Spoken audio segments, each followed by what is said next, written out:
Malam pertama sampai 10 itu penyisihan.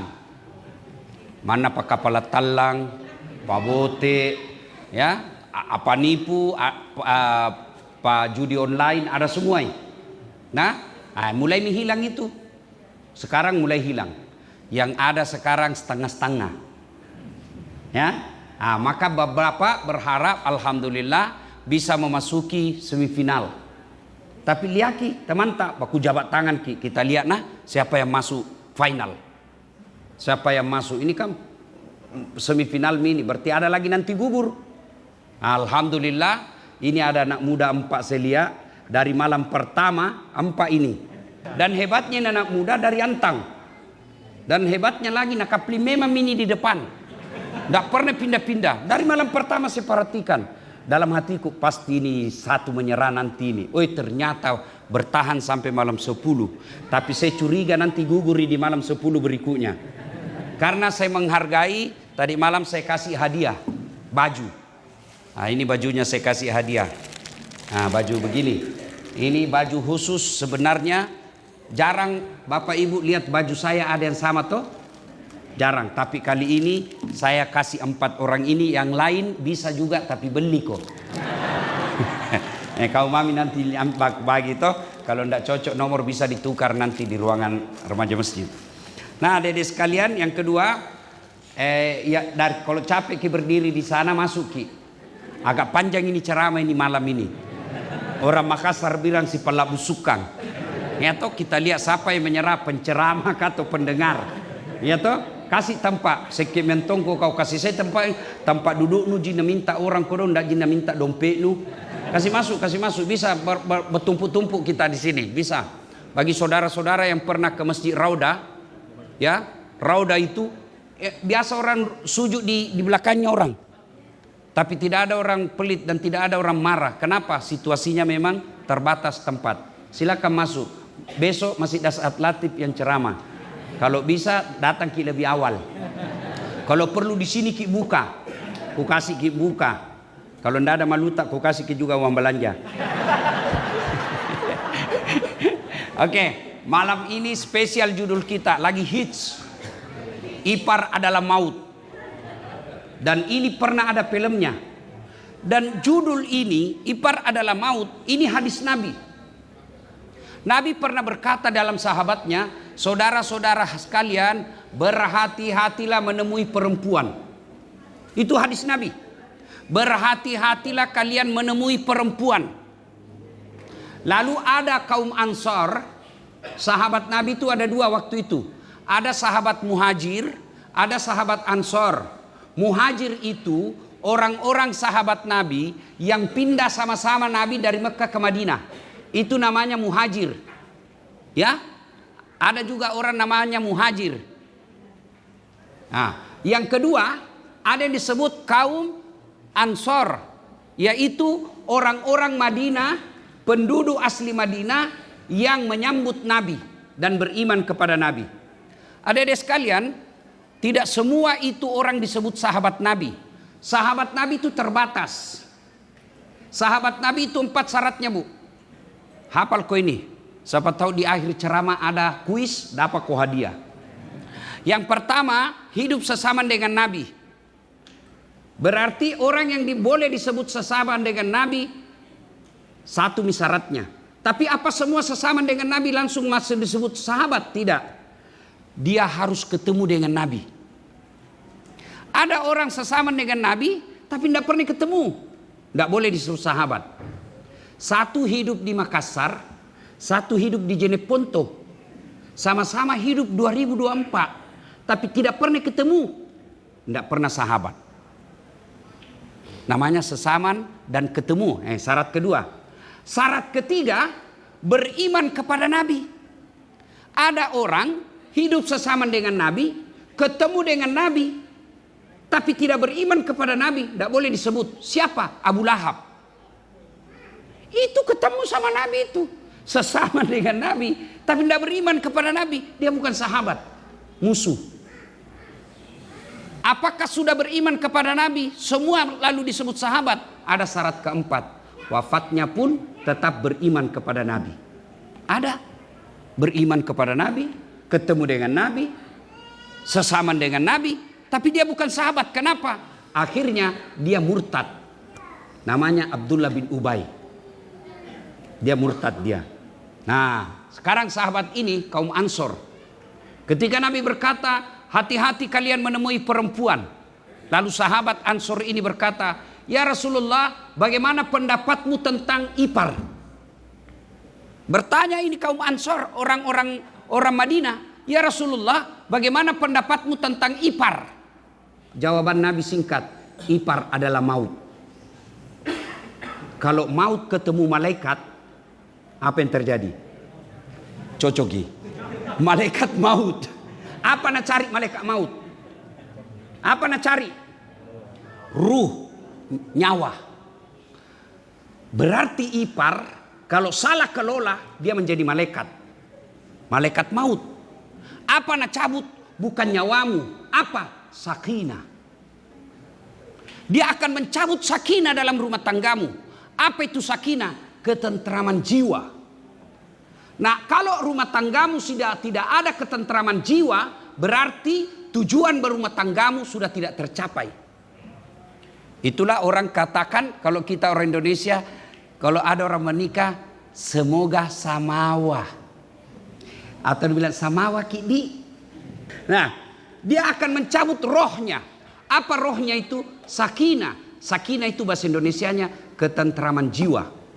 Nah, supaya iparmu itu tidak mencabut rohnya rumah tanggamu, bagaimana caranya? Apa boleh buat? Dia ikut dari kampung, datang dari Pinrang, kuliah. Nah, adiknya istri, beda 1 tahun nih. Istri tak ikut-ikutnya mamaknya, gelap. Adiknya ikut-ikutnya bapaknya, keturunan Manado. Oh putih. Malaikat maut ni ada di rumahmu. Aja mencapak bu, aja mencapak. Maka bagaimana caranya? Nabi menaturkan, kasih cara satu. Jangan bersentuhan. Itu dulu. Jangan kau coba-coba. Nabi bilang, iparku jitu. Adikku ji. Hati-hati kok. Kalau situasi normal tidak ada masalah. Tapi situasi masuk setan, masalah. Makanya ibu-ibu, kalau mau bawakan minuman, jangan suruh adik tak. Bapak-bapak, ipar itu bukan cuma perempuan, laki-laki juga. Mukamu ya pas-pasan. Adikmu badada seperti artis, glowing, bodinya tawa seksi bodinya, putih, rambutnya seperti rambut Korea. Baru istrimu suka Korea. Nah kau tantara yang apa itu tuh, gelap-gelap sedikit mukanya. Hati-hati kok. Maka yang baik, jangan dia yang bawakan, jangan iparmu bawakan sesuatu yang bisa membuat dia bersentuhan. Bawa ite, begitu namanya pegang, nak kasih, iparna langsung ambil tong, bersentuhan, masuk setan. Biar jabat tangan tidak boleh. Ipar itu orang yang bisa dinikahi, bukan mahram. Kalau mahram tidak bisa dinikahi. Ipar bisa dinikahi kapan? Ketika istrimu meninggal atau suamimu meninggal. Orang Bugis bilang lete akan nguluang. Boleh. Maka tidak boleh berjabat tangan. Ini selesai lebaran nanti nih. Kalau dia jabat tangan, lihat saya. Waspadai. Liaki memang tongi. Beda itu jabat tangan adik kakak dengan ada apa-apa. Pertama kalau jabat tangan biasa, intinya jangan nih. Lebih baik begini saja. Kenapa? Setan masuk. Saya sama mahasiswiku di Unhas yang cewek, enggak mau jabat tangan. Kenapa? Dia masih muda. Saya tidak mudah. Dia cantik, saya tidak gagah bos, bohong kok. Tapi saya tahu saya tidak gagah, tapi saya penuh pesona. Mana bukti mau semua kau foto sama saya toh? Iya, maka saya tidak mau jabat tangan. Kenapa? Ketika jabat tangan, nah halus tangan nah apa? Langsung setan bisik kok. Dede, lama-lamai. Masuk setan. Maka kalau jangan coba-coba. Kasih tahu adekmu yang menjadi ipar, kasih tahu, "Dek, saya tidak mau lihat kau jabat tangan.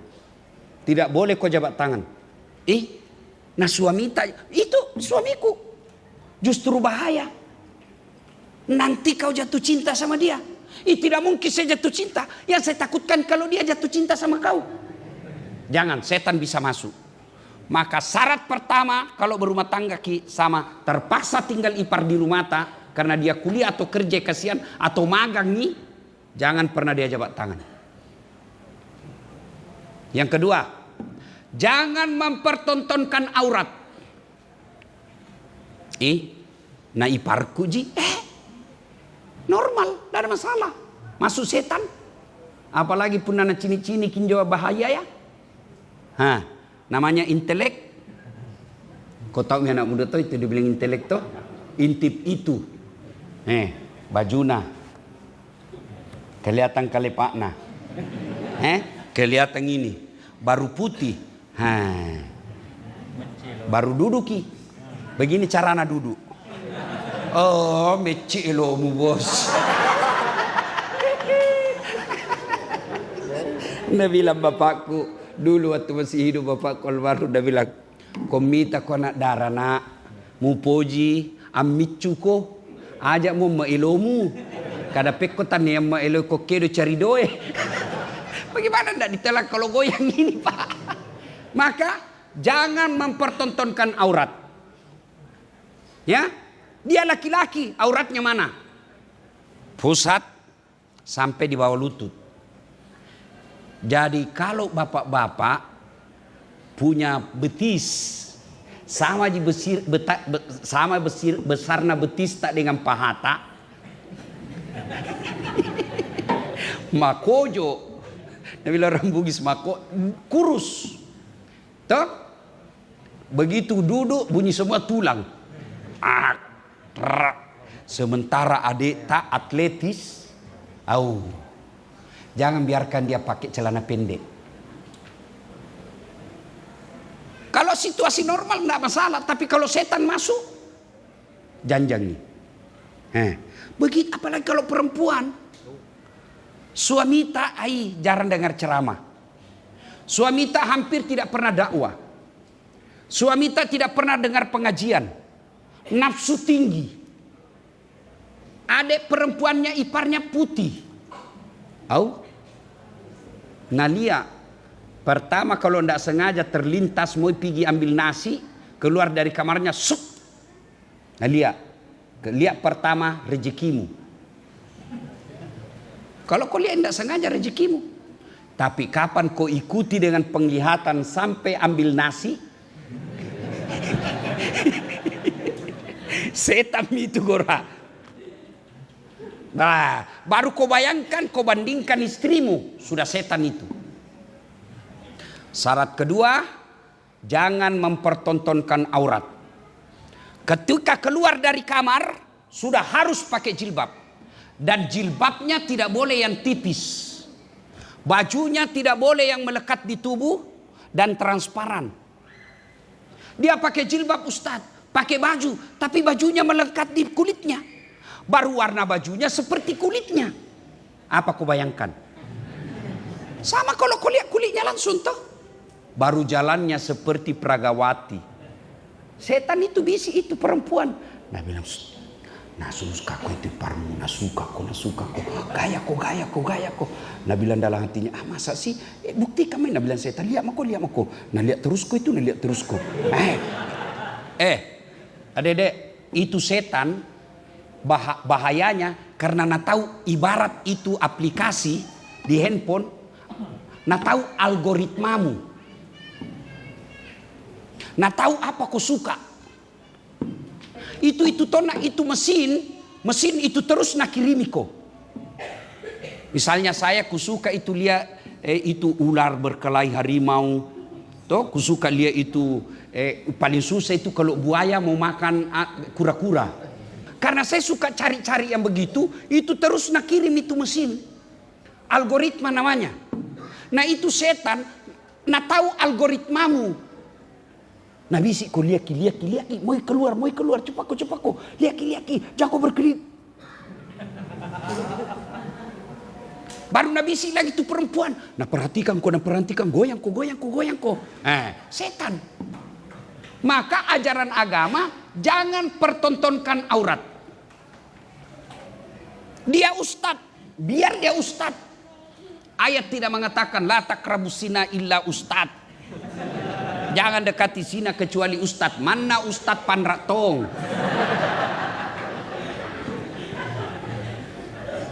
Ustaz itu tahu iparku. Ustaz itu ketika dia ceramah. Tapi ketika dia berdua-duaan, laki-laki itu. Ajak mu capai, mbok. Ajak mu capai. Masolak kau tuh maka solak nih. Ibaratnya istilahnya orang tua aku dulu di kampung, bale mu pasi tongkok coki. You understand? Hah? Bale pasi tongkok coki. Tahu? Ikan, ada kucing, ditutup satu tempat. Apa yang habis? Ikan. Itu kalau kau kasih satu rumah iparmu sama suamimu, malah kalah mau. Ya, maka satu tadi jangan bersentuhan. Dua, jangan terlihatkan auratnya. Tiga, jangan biarkan berdua-duaan. Dek, Piko dulu temani itu kakak beli baju, mau lebaran. Apa dipakai? Nah bilang, pakai mako itu motor. Au, si ganden nih. Maka solako, maka ropo yaco.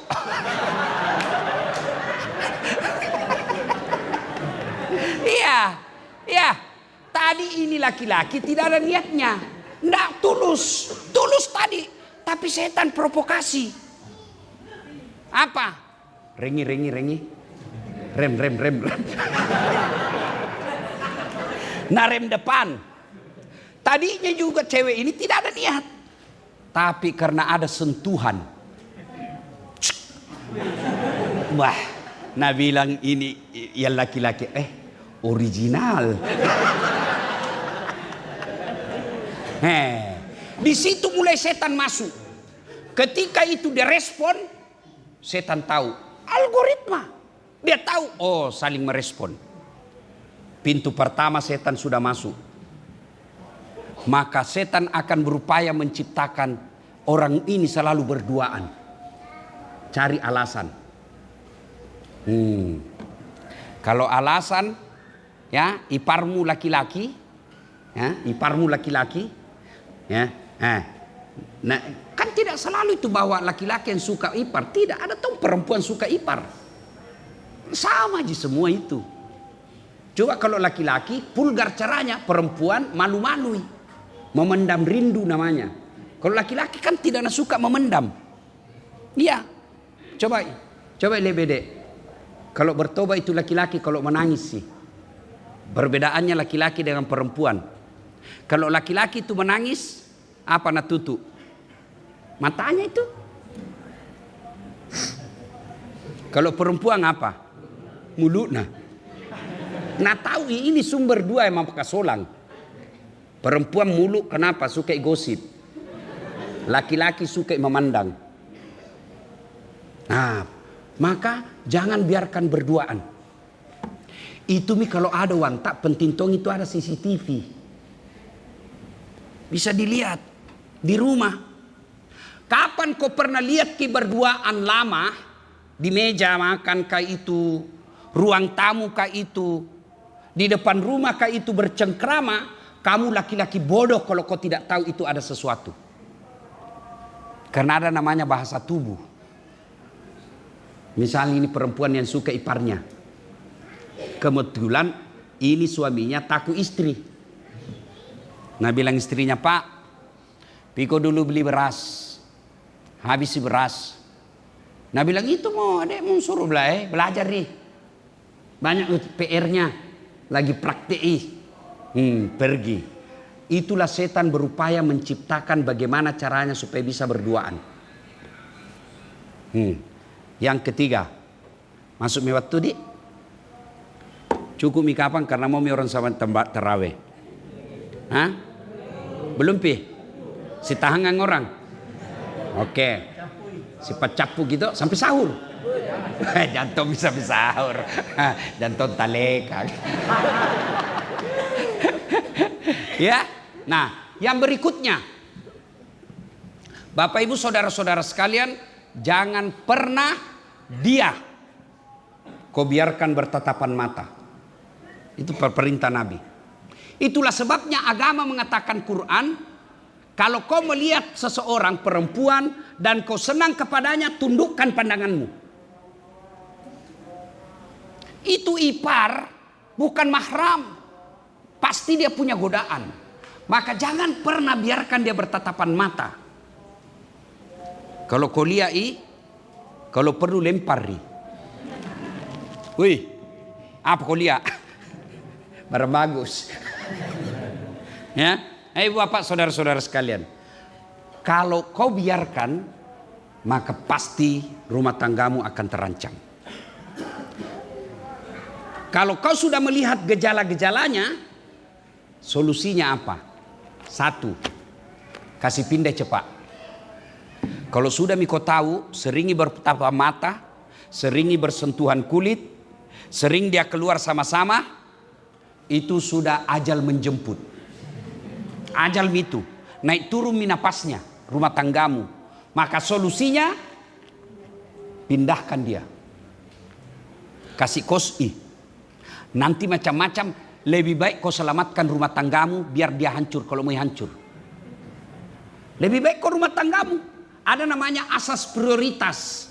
Lebih baik, lebih utama kau selamatkan rumah tanggamu sendiri yang kau sudah punya anak daripada kau lindungi itu dan merusak rumah tanggamu. Dan itu banyak terbukti toh. Banyak terbukti karena dianggap selalu ini barang biasa. Tidak, ini bahaya.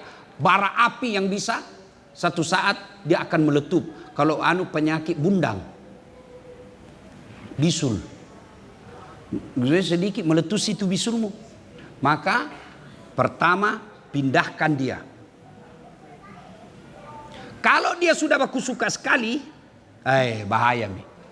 Karena tidak mungkin kau menikah kalau pembantunya jina suka, masih ada peluang menikah. Poligami namanya, boleh.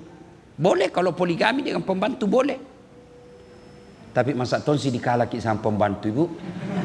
Pacetong ini bu. Iya toh. Tapi kalau saudara namanya ipar, tidak boleh orang menikah dengan perempuan yang bersaudara atau laki-laki yang bersaudara. Kita bukan binatang. Jalan keluarnya tadi adalah minta doa cepat sakaratil maut. Itu atau ceraikan. Tapi begitu kau ceraikan dan kau nikah lagi dengan adiknya, kamu akan menjadi sampah masyarakat di kalangan masyarakat. Nah, Bapak saudara-saudara sekalian, selanjutnya bagaimana memelihara rumah tangga yang lebih harmonis, kita lanjutkan insya Allah sebentar subuh. Karena kalau terlalu lama juga ada yang mau tarawih 20, ya. Cukup mendengar ceramah dulu, kita lanjutkan lagi sebentar subuh dan besok. Terima kasih, selamat memasuki semifinal.